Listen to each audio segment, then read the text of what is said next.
എന്തുകൊണ്ടാണ് കൊറോണ വരുന്നത്? Virus എഫക്റ്റിന് paracetamol നമ്മൾ എന്താ ഉപയോഗിക്കുന്നത്? പാരസെറ്റമോൾ ഒരു പനിക്ക് ആന്റി ഇൻഫ്ലമേറ്ററി ആണ്. അത് ആന്റി ഇൻഫ്ലമേറ്ററി ഡ്രഗ്. എങ്ങനെ പാരസെറ്റമോൾ നമുക്ക് ഈ കൊറോണയ്ക്ക് ഉപകരിക്കും? ഞാൻ ഇതേ ചോദ്യം IML ചോദിച്ചപ്പോൾ അവർക്ക് ഉത്തരം വേണ്ടി അതിന് പകരമാണ് അവർ പറഞ്ഞത് ഞങ്ങൾ വാക്സിൻ കൊണ്ടുവരുന്നുണ്ടെന്ന്. കൊറോണ എന്ന് പറയുന്നത് it is A virus effect മാത്രമല്ല, നമ്മുടെ ലങ്സിൽ വരുന്ന ഓക്സിജനേഷൻ കുറവ് കൊണ്ട് വരുന്നതാണ് കൊറോണ എന്ന് പറയുന്നത്.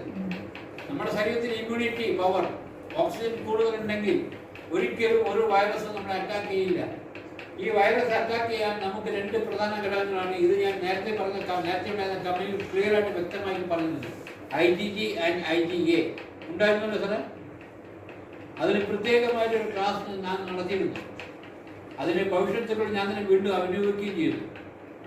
സോ ഈ IgG എന്ന് പറയുന്നത് നമ്മുടെ നാസിൽ കൂടെ വരുന്ന ഗ്ലോബലാണ്. ഈ ഇമ്മ്യൂൺ സെറ്റ് നമ്മുടെ നാസിലുള്ള മൂക്കിനകത്തുള്ള ഫ്ലൂയിഡിൽ കൂടെ വരുമ്പോൾ നാസൽ കുറയുമ്പോൾ നമുക്ക് വൈറസ് ഉള്ളിലേക്ക് അറ്റാക്ക് ചെയ്യും. നേരെ വന്ന IgA ബ്ലഡിൽ ഉണ്ടെങ്കിൽ അവിടെ നമുക്ക് പ്രൊട്ടക്ട് ചെയ്തുകൊണ്ട് ഈ വൈറസിനെ പുറന്തള്ളാൻ പറ്റും. ഇത് തന്നെയാണ് കൊറോണ വരുന്നതിന് പ്രധാന കാരണം. പക്ഷേ ഇന്ന് ഡോക്ടർമാർ എന്താ പറഞ്ഞത്? നിങ്ങൾക്ക് വൈറസ് അറ്റാക്കായി പാരസെറ്റമോൾ കഴിക്കൂ. ഒരു paracetamol is A pain killer, അല്ലാണ്ട് വൈറസ് കില്ലർ അല്ല. പക്ഷേ നിങ്ങൾക്ക് നമ്മൾ എല്ലാം ഭാഗ്യശാലികളാണ്. ഇന്ന് വൈറസ് വന്നാലും ശരി, നമ്മുടെ ശരീരത്തിൽ വന്നാൽ യാഡിഫൈൻ കഴിക്കുന്ന വ്യക്തികളാണെന്നുണ്ടെങ്കിൽ ഒരു വൈറസും നിങ്ങളെ അറ്റാക്ക് ചെയ്യില്ല.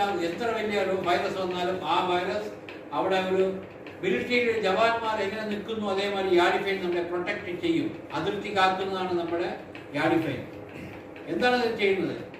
ഈ യാഡിഫൈൻ എല്ലാത്തിനും ചേർത്തത് കൊണ്ട് നമ്മുടെ ഓക്സിജനേഷൻ ലെവൽ ഇൻക്രീസ് ചെയ്യണം. ലങ്സിന്റെ ഫംഗ്ഷൻ ഇൻക്രീസ് ചെയ്യുമ്പോൾ ഓക്സിജൻ ലെവൽ കൂടുമ്പോൾ നിങ്ങൾക്ക് കിതപ്പോ ഇതൊന്നും വരില്ല. അതാണ് ഇതിന്റെ പ്രത്യേകത. ഇത് ചിലർ പറയും സാർ ഇത് കഴിച്ചു 5 ദിവസം കൊണ്ട് എനിക്ക് കിതപ്പ് മാറി എന്ന് പറയുന്ന പ്രധാന കാരണം നിങ്ങളുടെ ലങ്സിന്റെ ഫംഗ്ഷൻ ഇരട്ടി വർദ്ധിക്കാൻ തുടങ്ങി എന്നുള്ളതാണ് പ്രധാന കാരണം.